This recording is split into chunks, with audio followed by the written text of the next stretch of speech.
오늘 성취될 말씀 우리 고린도후서 5장 17절 말씀 우리 잘 아는 요절이죠. 합독하겠습니다. 그런즉 누구든지 그리스도 안에 있으면 새로운 피조물이라 이전 것은 지나갔으니 보라 새 것이 되었도다. 아멘. 저는 요즘에 이 복음 누림을 이렇게 하면서 중요한 축복 두 가지를 찾아냈습니다. 첫 번째는 올바른 신앙생활이 뭐라는 것을 확인하게 되는 그런 시간표가 됐습니다. 올바른 신앙생활은 하는 게 아니고 되어져야 됩니다. 근데 많은 분들이 종교성을 가지고 있기 때문에 우리가 구원받아 놓고 우리가 뭔가 열심히 하고 성실히 하고 뭐 바르게 하고 뭐 여러 가지 우리의 행위를 통해서 하나님을 공경하고 섬기려고 하는 그런 모습이 있는데 뭐 그것이 나쁜 것은 아니지만 하나님께서는 우리에게 뭘 하기를 원하지 않고 우리 인간에게 유일한 문제 창세기 3장 유일한 답인 예수 그리스도를 주셔서 그 예수 그리스도를 누리면서 사는 것이 올바른 신앙생활이다. 근데 그것을 어떤 올바른 신앙생활을 정립하는데 그게 쉽지 않더라고요. 그리고 지금 많은 분들이 신앙생활을 하고 있기 때문에 신앙생활은 되어지는 거다 하는 게 아니다. 이거를 간단한 얘기인데 실제 우리가 임상하거나 실제가 안 되어 있기 때문에 어렵다는 것을 좀 느낄 수 있고요. 그래서 어떻든 제가 복음 누림을 하면서 올바른 신앙생활의 원리, 올바른 신앙생활이 뭐라는 것을 확인하게 되는 그런 축복이 있었고요. 그와 더불어서 우리가 올바른 사회생활을 해야 되잖아요. 우리는 세상 속에 살면서 많은 그런 인간관계와 모든 어떤 일 속에서 우리가 인도를 받아야 되는데 저는 이 복음 누림을 하면서 그런 부분들에 대해서 좀 이제 많은 것들을 확인하게 되고 누리게 되는. 그래서 우리가 메시지 속에 5단어가 있죠. 사람들 관계 속에서 이해해라, 수용해라, 초월해라, 배려해라, 섬겨라. 그게 복음 가진 자의 삶이다. 뭐 이렇게 얘기하는데 말은 맞는데 정말 이해하고 수용하고 초월하는 게 그렇게 쉽지는 않잖아요. 근데 저는 복음 누림하면서 그게 되어집니다. 복음으로 이해하고 복음을 통해서 수용하고 복음을 이와여 초월하니까 배려도 되고 섬김이 되는. 그래서 저는 이 복음을 누리면서 정말 모든 관계를 원만하게 그래서 뭐 그리스도인들과의 만남도 원만하게 이렇게 할 뿐만 아니라 우리는 세상 속에서도 불신자하고도 원만한 관계를 이렇게 맺어가야 그래야 우리가 복음의 빛을 비출 수 있잖아요. 뭔가 여러분이 사회생활 하는데 뭔가 복음 가졌다라면서 많은 사람들에게 자꾸 어떤 조롱거리가 되거나 왕따가 되거나 뭐 그러면 복음을 전할 수가 없잖아요. 그들과 더불어서 있으면서도 뭔가 다르다. 뭔가 복음 가진 자는 신앙생활 하는 사람은 다르구나 하는 거가 뭔가 보여져야 그들이 마음을 열 수 있잖아요. 그래서 저는 올바른 그런 사회생활, 모든 관계를 맺어가는 것이 복음 누림 속에 들어있다. 자, 그렇게 말씀드릴 수 있고, 그리고 최근에 여러분 우리가 마지막 강단, 예수님의 마지막 강단, 예수님의 예수님이 정리해 놓으신 완성된 언약 그러면서 그러니까 138, 138 거의 노래 부르듯이 뭐그 숫자를 가지고 138, 138 이렇게 정리하고 그러잖아요. 그래서 그 138이 뭡니까? 그리스도, 하나님 나라, 성령, 오직 성령이잖아요. 근데 그 내용을 여러분 좀 더 가지고 있으면 실제적으로 뭐 그 자체로도 뭐 분명한 증거가 들어있지만 그 안에 내용을 갖고 있으면 더 분명하게. 저는 그 그리스도 그릴 때 그 내용으로 마태복음 10장 16절을 저는 이렇게 갖게 되어지면서 그냥 단순하게 그리스도라는 단어만 알고 있는 게 아니라 그 의미를 갖고 있고 그러면서 그것이 삶에 이렇게 적용되어지면서 실제적인 그래서 그리스도 안에 모든 것이 들어있고 모든 축복이 들어있다는 것을 이렇게 확인하게 되면서 이제 감사한 그런 시간이 되고 사도행전 1장 3절 하나님 나라에서는 저는 두 요절이 좀 이렇게 깨달아지더라고요. 예수님께서 바리새인들이 예수님에게 물었어요. 하나님 나라 어디 있냐? 여기 있냐? 저기 있냐? 그러니까 하나님 나라는 여기 있다 저기 있다가 아니라 너희 속에 있다. 그게 누가복음 17장 20절 21절입니다. 하나님 나라는 여기 있다 저기 있다가 아니라 너희 속에 있느냐. 우리 속에 있잖아요. 그리고 여러분 하나님 나라를 누리려면 뭐 해야 돼요? 그럼 구원 받았을 때 처음에 준 선물이 성공 열쇠죠. 마태복음 16장 19절에 보면 내가 천국 열쇠를 네게 주노니. 그래서 땅에서 매면 하늘에서 매이고 땅에서 풀면 하늘에서 풀린다 그랬잖아요. 그래서 천국 열쇠를 사용한다는 게 뭐예요? 예수 그리스도 이름만 부르면 된다는 거죠. 그래서 예수 그리스도 이름을 부를 때 하나님 나라가 임하면서 이 성령이 역사하면서 하나님 나라를 누리게 되는 그런 축복이 있다는 걸 이렇게 좀 정리하게 되고, 그다음에 사도행전 1장 8절에 오직 성령인데, 이 오직 성령, 저는 오직 성령 할 때 주님의 말씀이 이렇게 탁 떠올라요. 주님께서 직접 말씀했죠. 요한복음 16장 7절 8절. 내가 가면 보혜사 성령이 올 것이다. 그러면서 실상을 말한다 그러면서 내가 가는 게 유익하다. 내가 가면 보혜사 성령이 와서 죄에 대하여, 의에 대하여, 심판에 대해서 책망하실 것이다. 저는 예수님이 직접 말씀하신 그 요한복음 16장 7절 8절이 정말 우리의 삶의 실제가 돼야 승리할 수 있다. 우리가 성령의 능력, 오직 성령, 성령 충만을 받을 때 그 그리스도의 영으로, 그리스도께서 영으로 역사하신다는 거. 그래서 죄에 대해요. 죄에 대해라는 건 여러분 이해하죠? 의에 대해라는 것은 거기에 설명이 나와요. 내가 아버지께 가니 너희가 나를 뭐 보지 못할 것이다. 그러면 하나님과 함께하는 삶에 대한 얘기를 설명하는 거거든요. 그리고 심판에 대해서라는 말은 사단 마귀를 가리키잖아요. 그래서 그 사단 마귀가 이미 세상 임금이 심판을 받았습니다. 이렇게 설명을 했잖아요. 그래서 그런 의미들을 가지고 138 그리스도, 하나님 나라, 오직 성령. 이렇게 정리가 되니까 좀 구체적. 그래서 이 복음을 누리다 보니까 우리가 듣고 나는 메시지도 구체적이고 실제적으로 사실적으로 이렇게 깨달아지니까 더 확신되어지고 누려지는 그런 모습이 되었잖아요. 그래서 이제 우리가 이제 현장 복음 메시지를 지금 말씀으로 나눠 나가는데, 자, 우리가 몇 주에 걸쳐서 그리스도의 확신, 그리스도 안에서 사는 삶, 뭐 오늘은 성숙한 그리스도인의 생활, 이런 내용들을 이렇게 나누는데, 오늘 여러분 그리스도 안에서 성숙한 그리스도인의 생활이 뭘까요?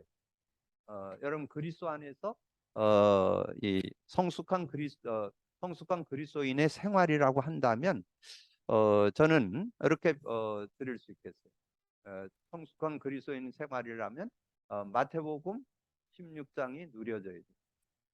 마태복음 16장 16절이 실제 누려져야, 그래야 성숙한 그리스도인의 생활이 되어질 수 있다. 뭐 여러분이 뭐 예수 믿고나서 뭐 인격이 달라지고 뭐 뭔가 이렇게 뭐 성품이 달라지고 뭐 이러지는 않잖아요.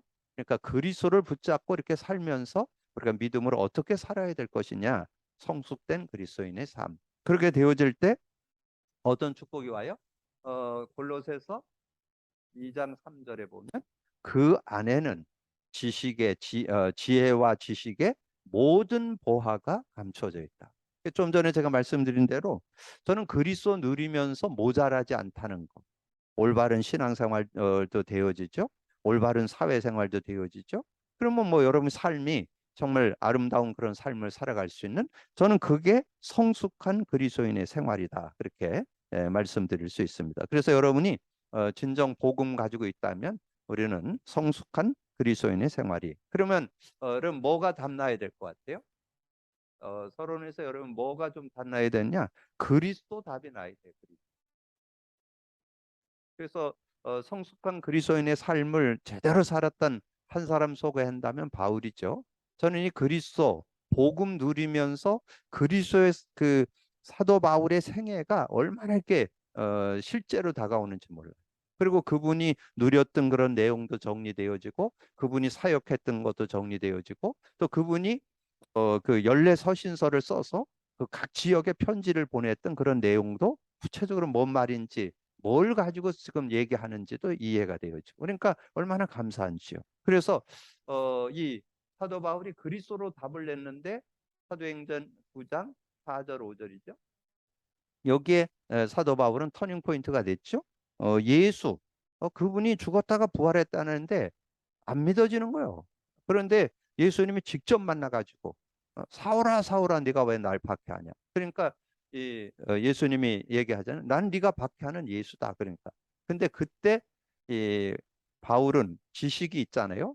특별히 성경 지식을 가지고 있는 사람입니다. 누군가 와서 죽고 부활하는 사람이 그리스도라는 것을 바울은 알고 있었습니다. 근데 초대교회 성도들이 뭐 부활했다고 그랬는데 그게 안 믿어지는 거예요. 근데 부활의 주님을 직접 만나고 나니까 그냥 바로 터닝 포인트가 되어서 예수가 그리스도 되심을 확증하게 되는 그런 모습이 나오잖아요.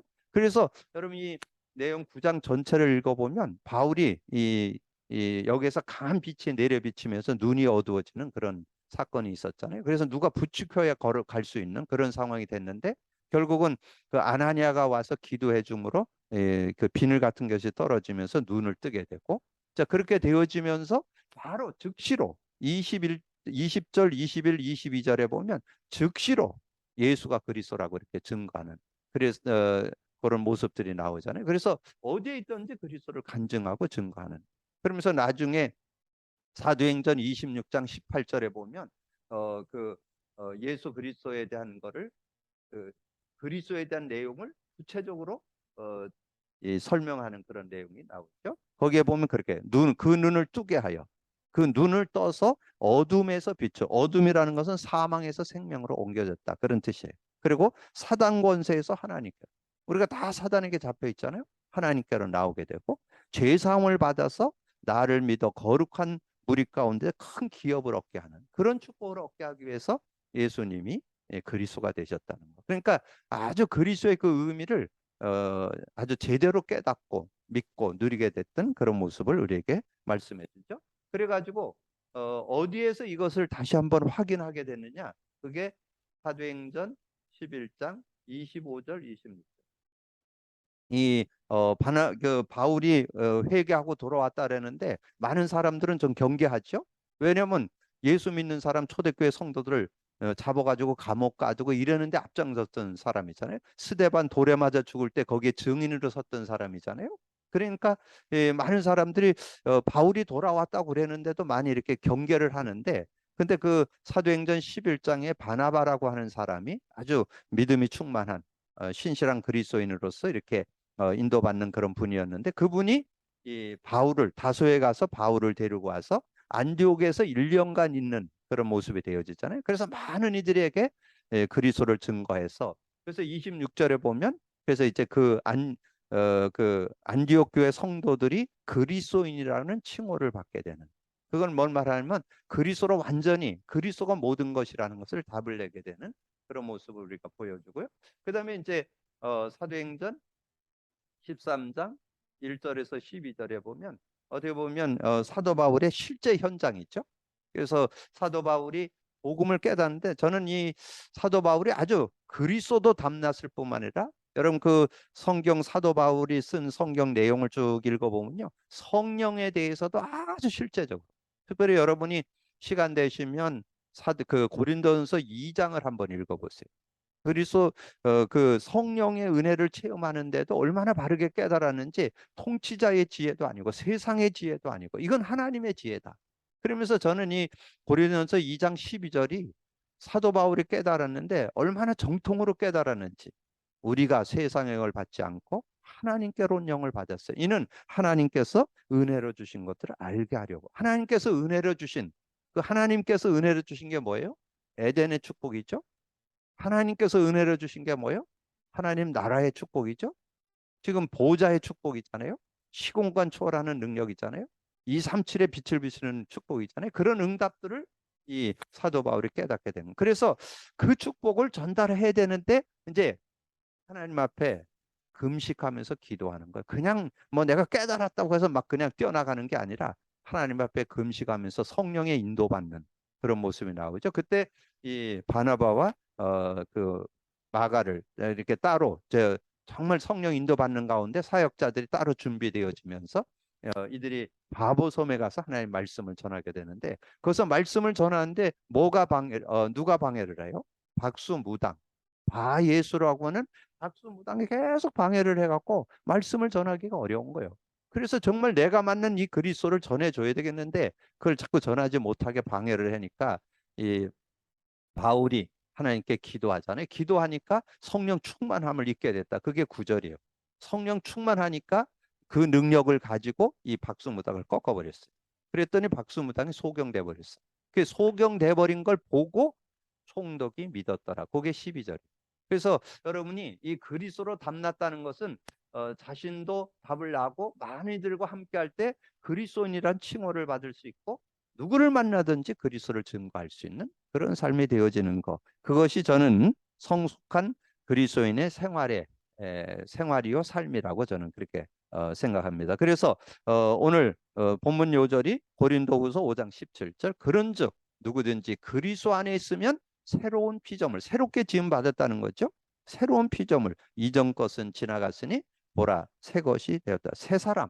그래서 복음 누림 속에 새 사람의 축복이 들어있다는 거. 그래서 아까 제가 잠깐 서두에 말씀드린 대로 저는 이 복음 누림하면서 이 관계적인 거를 많이 이렇게 넘어서게 되고 어떤 관계 속에서도 뭐 조금 힘들고 답답할 때도 있지만 그런 거를 놓고 이 복음의 눈으로 보게 되는 그런 모습을 갖게 되는 것을 좀 경험하고 있습니다. 그래서 거기에 서론에 보시면 대부분의 불신자들과 성도들까지 한결같은 오해가 그것은 예수 그리스도를 믿는 것은 많은 종교 중에 한 가지를 선택하고 했다고 생각하는 것과 예수 그리스도를 믿음으로 많은 것을 포기해야 된다고 생각하는 뭐를 포기해야 된다 이렇게 생각하는데 아닙니다. 다 가진 것입니다. 그 복음을 누리면 정말 승리하는 그런 삶. 그래서 저는 요즘에 이렇게 예수 그리스도 그것에 대한 것이 전에 없이 더 분명하게 이게 정리되는 것을 좀 요즘 확인하고 있어요. 제가 여러분과 나눴던 그 인간 문제하다 그리기 있잖아요. 저는 그걸 기도첩에 매일 그립니다. 그렇게 해서 지금 4, 5년을 그리다 보니까 정말 인간의 문제 해결체는 예수라는 거. 그리고 그분이 하신 일이 그리스도라는 거. 그래서 구원뿐만 아니라 근본 모든 문제 다 해결받고 치유받을 수 있다는 거. 그래서 저는 누구를 만나든지 예수는 그리스도라고 증거하는 그런 밝히 증거할 수 있는 그런 확신을 갖고 저는 인도받고 있습니다. 자, 그래서 잘 믿는 성도 중에도 잘 믿는 것은 어려운 것이고 나의 것을 잃어버린다고 생각한다. 전혀 그렇지 않다. 구원은 무엇을 의미하는가? 고린도후서 5장 17절 그리스도 안에서 새로운 피조물 이전 것은 지나갔으니 보라 새 것이 되었다. 이전 것은 무엇이었는가? 예배서 2장 1절에 보면 죄와 허물로 죽었던 너희를 살려. 우리가 죽어 있었죠. 그러다가 살아났고 예배서 2장 2절에 이 세상 풍속을 통해서 공중권세자금을 따는 지금 불순종 가운데 역사하는 영. 그러니까 암암리에 우리가 세상의 문화나 어떤 풍속이나 우리나라 특별히 고사 문화, 제사 문화가 우리나라의 문화잖아요. 이걸 통해서 지금 풍속이잖아요, 풍속. 그래서 지금 뭐 얼마 안 있으면 추석인데 이 추석에 많은 사람들이 왜 이동을 하냐? 제사 지내기 위해서. 그 제사는 뭐예요? 고린도서 10장 20절. 이방인의 제사는 귀신에게 하는 건데 귀신 섬기려고 그렇게 온 민족이 이동을 하게 되는 그런 모습을 보잖아요. 근데 오늘 여러분 좀 기억해야 될 게 2장 3절에 2장 3절에 보면 그런 말씀이 있어요. 전에는 우리도 다 그 가운데서 우리 육체의 욕심을 따라 지는 전에는 우리도 그랬다는 거예요.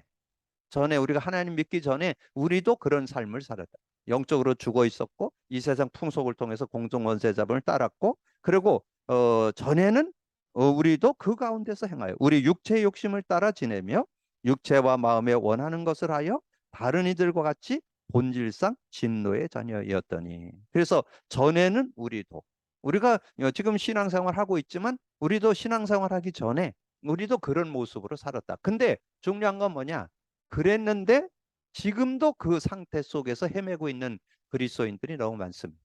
여러분 복음의 능력을 못 누리면요. 실제적인 그런 은혜를 못 누리고 세 가지가 들어있죠.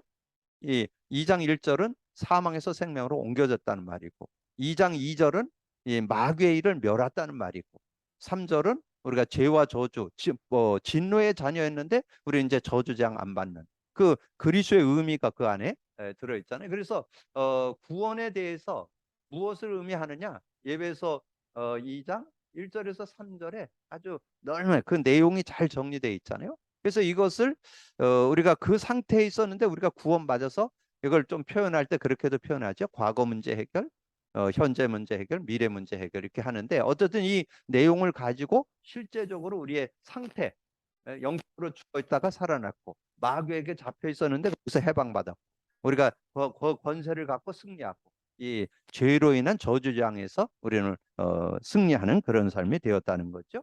그러면 이제 성숙한 그리스도인은 여기서 머물지 않고 두 가지 일. 그래서 여기서 제가 좀 써놨어요. 하나님과의 관계.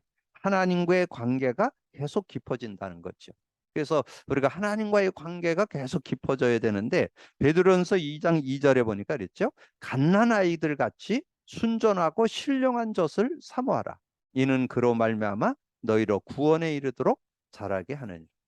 근데 여러분이 신령한 젖, 아기가 어머니의 젖을 먹고 자라듯이 우리 하나님의 말씀의 젖을 먹고 살아야 되는데 이 말씀이 능력이 되려면 복음 누리셔야 돼요. 복음 누리지 않으면 지식에 머물. 잘못하면 말씀 가지고 있으면서도 실제된 은혜를 잘못하면 놓치게 돼요. 말씀의 은혜, 말씀은 능력이고 하나님의 말씀이기 때문에 능력이 되지만 말씀이 실제되는 키가 있는데 그게 복음 누림 속에 들어있다는 거 이런 꼭 기억을 하시고 그리고 하나님의 자녀된 특권을 찾아 누리게 된다. 그리고 하나님의 신령한 은혜. 그래서 저는 여기에 하나님의 신령한 은혜, 하나님의 신령한 은혜 여기 조금 넓게 거기에는 이제 베드로후서 1장 4절만 나오죠. 예. 베투 2장 1장 4절만 나오는데 2절부터 7절까지 이 내용을 여러분 좀 참고하셔야 돼요.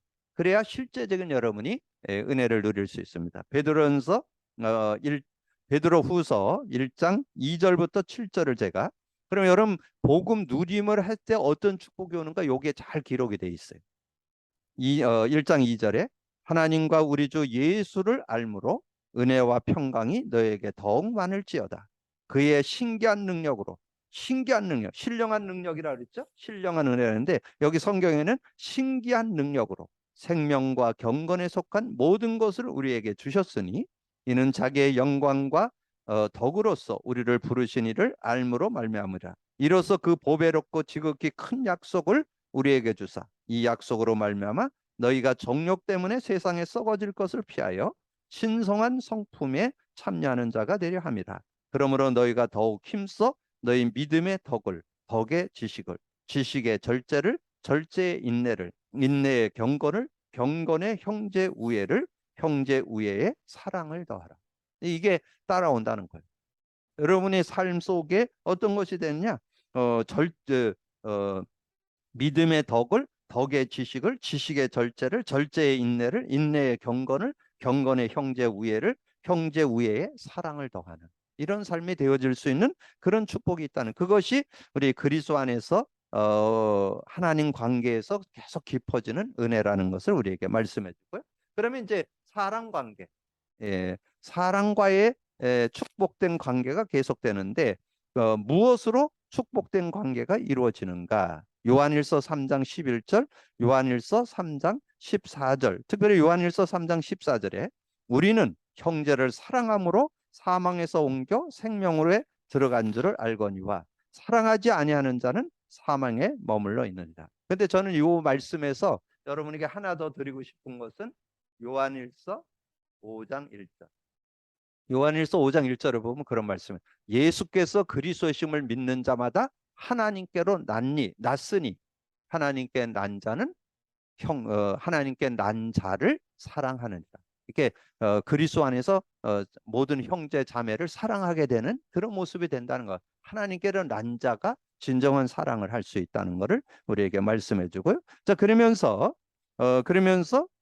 이 새로운 사명의 직책 우리에게 줬다. 그래서 오늘 본문 내용에 앞부분에 그런 내용이 나오죠.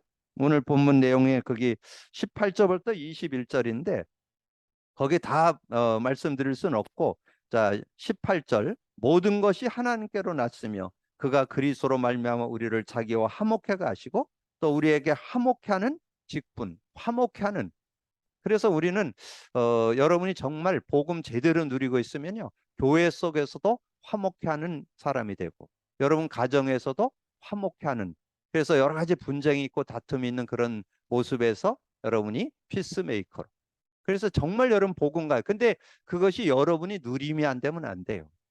여러분, 제가 요번에 그 가족들 뭐 이렇게 하는데 뭐 벌초 관계 가지고 뭐 이런 여러 가지 얘기들이 나왔는데, 제가 그런 걸 보면서 정말 이 복음 누림 안 되어지면 그런 관계 속에서 바르게 좀 이렇게 안내하기 어렵겠구나, 이런 생각이 좀 들면서, 뭐 다 구체적인 말씀드릴 수는 없지만 어떻든 제가 이렇게 가족 관계 이런 부분에 아주 사소한 거 가지고 또 서로 다툼이 되고 이러는 거가 있구나 하는 거를 제가 확인해 보면서, 복음 아니면 안 되겠구나.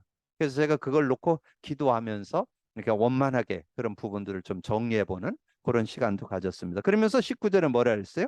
곧 하나님께서 그리스도 안에 계시사 세상을 자기와 화목하게 하시며 그들의 죄를 그들에게 돌리지 아니하시고 화목케 하는 말씀을 우리에게 부탁하셨느니라. 화목케 하는 말씀을 우리에게 부탁. 그래서 여러분은 교회 속에서 복음 누림을 가지고 어떤 사람들과 관계 속에서도 화목해 할 수 있는, 그리고 여러분 가정 속에서도 화목해 할 수 있는, 여러분 직장과 사회생활 속에서도 화목해 할 수 있는. 그래서 한마디로 뭐라고요?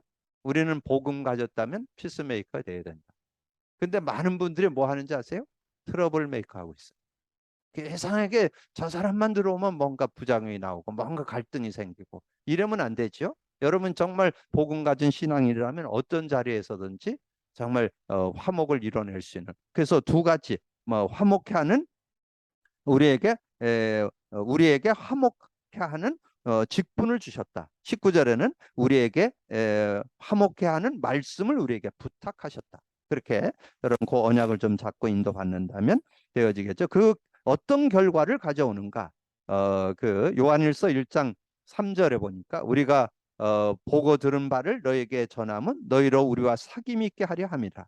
우리의 사귐은 아버지와 그의 아들 예수 그리스도로 더불어 누림이니라. 그래서 저는 여기에서 요한일서 5장 1절 아까 말씀드렸고, 지금 우리가 나눴던 고린도후서 5장 18절 19절만 여러분 좀 참고하시면 사랑 관계에서도 올바른 그런 응답을 받는 그런 삶이 되어질 수 있다.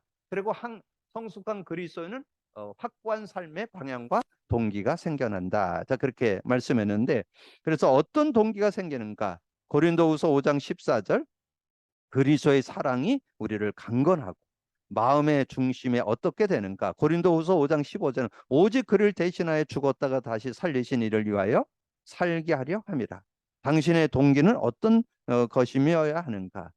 골로새서 3장 1절 3절, 특별히 2절에 위의 것을 생각하고 땅의 것을 생각지 말라. 그래서 저는 거기에서 오늘 내용 중에 고린도후서 5장 14절, 여기에 그리스도의 사랑이 우리를 강건하다. 정말 그리스도의 그 사랑을 누리면 어떤 그런 모습 속에서도 올바른 그런 삶을 살게 되고, 그래서 믿음 안에서 사는 그런 삶이 되어진다. 하나 더 한다면 골로새서 3장 2절.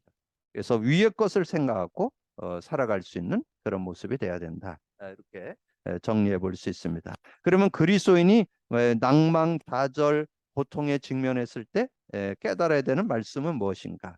베드로전서 5장 7절 뭐예요? 너희 염려를 주께 맡기라. 여러분이 뭔가 하려고 하지 말라는 거예요. 맡기면 주께서 돌보심이라. 전의 성경은 권고하심이라. 이렇게 좀 정리되어 있고요. 그다음에 로마서 8장 28절, 우리 잘 아는 요절이고 많이 성도들이나 신앙인들이 많이 애용하더라고요. 하나님을 사랑하는 자, 곧 그때대로 부르심을 입은 자들에게는 모든 것이 협력하여 선을 이룬다. 모든 것이 협력하여 선을 이루려면 저는 그냥 하면 여러분도 병 걸려요.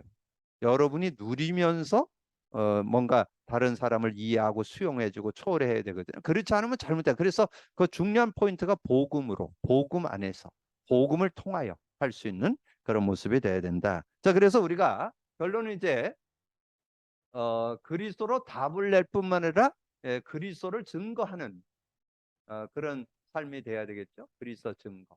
자, 그리스도 증거. 사도 바울은 늘 그리스도를 증거하는 삶이 완전 삶이었던 것을 보게 되죠. 특별히 사도행전 17장 1절에서 9절, 특별히 2절 3절이죠. 예수가 왜 죽고 부활해야 될 당위성을 설명하고 그 예수가 곧 그리스도다. 이거를 증거하는 그런 모습이 됐고요. 그다음에 사도행전 18장 5절에 보면 그런 말씀이에요. 말씀에 붙잡혀. 예, 하나님의 말씀에 붙잡혀 예수는 그리스도라고 밝히 증언하니. 그래서 저는 요즘에 정말 이 예수 그리스도가 하나님의 답이다. 성경의 핵심 내용이다. 성경의 핵심 주제가 예수는 그리스도다. 저는 이거를 정리하면서 저는 누구를 만나든지 자신 있게 예수를 통해서 복음을 전해주는데 전혀 무리가 없이. 왜냐면 여러분 전에도 얘기했지만 하나님 눈에 안 보이잖아요. 근데 눈에 안 보이는 하나님을 밝히 증거한 분이 계십니다. 그분이 예수요. 나를 본 자는 아버지를 보았거늘. 확실하게 예수를 통해서 눈에 안 보이는 하나님도 알려줄 수 있고. 그리고 우리 안에 지금 하나님의 영이 들어와 있다는데 그 영이 예수 그리스도를 믿을 때 우리 안에 들어오시는 거. 그거를 요한복음 14장, 16장, 사도행전 1장 4절, 5절, 8절 구체적으로 성령의 내용을 설명했잖아요. 저는 그것이 예수님을 우리가 실제로 의지한다면 언제든지 승리할 수 있는 그런 축복이 된다. 그러면서 특별히 사도행전 20장 21절, 31절, 32절 여기에 특별히 이제 사도 바울이 그 예배소 지역에 가서 하나님의 말씀을 증거하는 그런 내용이 나오는데요. 그 내용 속에 아주 중요한 의미를 이렇게 담고 있습니다. 30절, 31절에 보면요. 그러므로 여러분을 일깨워 내가 3년이나 밤낮 쉬지 않고 눈물로 각 사람을 훈계하던 것을 기억하라. 지금 내가 여러분을 주와 및 은혜의 말씀에 부탁하노니 그 말씀이 여러분을 능히 든든히 세우사 거룩하게 하심을 입은 모든 자 가운데 기업 있게 하시리라. 저는 복음 받고 이제 복음의 말씀으로 정립되고 정말 이 시대에 전도자 세워서 쏟아져 나오는 메시지의 흐름을 탄다면 저는 하나님께 주시는 은혜 속에서 모든 것에서 하나님의 응답과 축복을 누리면서 살아가는 그런 삶이 되리라고 저는 확신합니다. 오늘 성숙한 그리스도인의 생활 뭐 많은 메시지 했지만 두 요절만 기억하세요. 마태복음 10장 16절. 골로새 2장 3절. 잘하는 요절이죠. 근데 잘하는데 그게 얼만큼 내 것이 돼 있느냐.